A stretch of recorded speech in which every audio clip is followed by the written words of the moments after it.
নমস্কার বন্ধুরা, আজকে আমি চিলি সয়া রেসিপি আপনাদের সঙ্গে শেয়ার করব। 1 গ্লাস জল ফুটিয়ে নিয়েছি।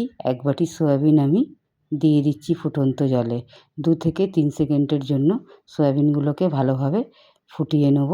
100 গ্রাম সয়াবিন আমি এখানে নিয়ে নিয়েছি। জল ঝরিয়ে ঠান্ডা জল দিয়ে ভালোভাবে সয়াবিনগুলোকে 2 জলে ধুয়ে নিয়েছি। জল চিপে একটা পাত্রে সয়াবিনগুলোকে বার করে নিচ্ছি। ঠান্ডা জলে সয়াবিন ধুয়ে নিলে সয়াবিনের কাঁচা গন্ধটা চলে যায়। অল্প পরিমাণে লবণ, হাফ চামচে কাশ্মীরি লাল লঙ্কার গুঁড়ো, 2 চামচ কর্নফ্লাওয়ার দিয়ে ভালোভাবে সয়াবিনটাকে মাখিয়ে 5 মিনিট রেখে দেবো। নমস্কার বন্ধুরা, মালার ওভেনে আপনাদের সবাইকে স্বাগত। খুব তাড়াতাড়ি ঝটপট এই সয়া চিলি রেসিপিটা হয়ে যায়। কড়া বসিয়ে পরিমাণ মতো সাদা তেল দিয়ে দিয়েছি। হাই ফ্লেমে সয়াবিনগুলোকে ব্রাউন কালার আসা অবধি ভেজে নেব।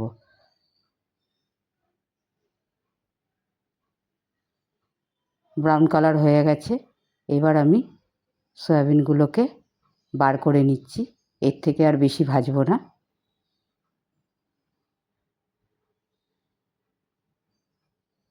কড়া বসিয়ে দিয়েছি, 2 চামচ সাদা তেল দিয়ে দিয়েছি। 2টো রসুন কুচি, 2টো কাঁচা লঙ্কা কুচি, ক্যাপসিকাম আর একটা বড় সাইজের পেঁয়াজ আমি কেটে রেখেছি, দিয়ে দিচ্ছি। হালকাভাবে সব ভেজে নেব। এই সময় গ্যাসটা আমার মিডিয়াম টু লো ফ্লেমে আছে।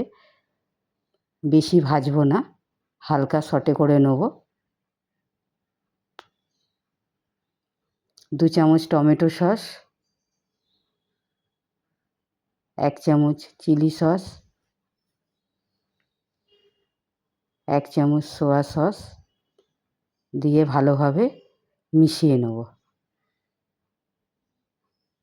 অল্প পরিমাণে এখানে আমি লবণ দিয়ে দিচ্ছি। সয়াবিনেও লবণ দিয়েছিলাম, সসেতেও লবণ থাকে। লবণটা বুঝে শুনে দেবেন।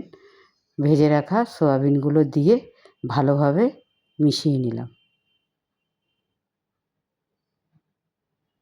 2 চামচ কর্নফ্লাওয়ার গুলে রেখেছি, দিয়ে দিচ্ছি। আবারও ভালোভাবে মিশিয়ে নেব। এই সময় গ্যাসটা আমার মিডিয়াম টু লো ফ্লেমেই আছে। 2 থেকে 3 মিনিটের জন্য ভালোভাবে মিশিয়ে নিলাম। অল্প পরিমাণে চিনি দিয়ে দিলাম। চিনিটা আপনাদের পছন্দ মতো দেবেন। যদি পছন্দ না হয়, চিনি যদি না খান, তাহলে ওটাকে স্কিপও করতে পারেন। চিলিটা আমার রেডি।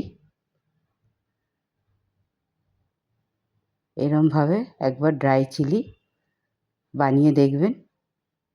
10 মিনিটেই হয়ে যায় আর খেতেও খুব স্বাদ হয়। একটা প্লেটে আমি বার করে নিচ্ছি। যদি রেসিপিটা ভালো লাগে, একটা লাইক করবেন, শেয়ার করবেন আর চ্যানেলটাকে সাবস্ক্রাইব করার অনুরোধ রইল। ভালো লাগবে, সুস্থ থাকবেন। আবার দেখা হবে অন্য কোনো রেসিপিতে।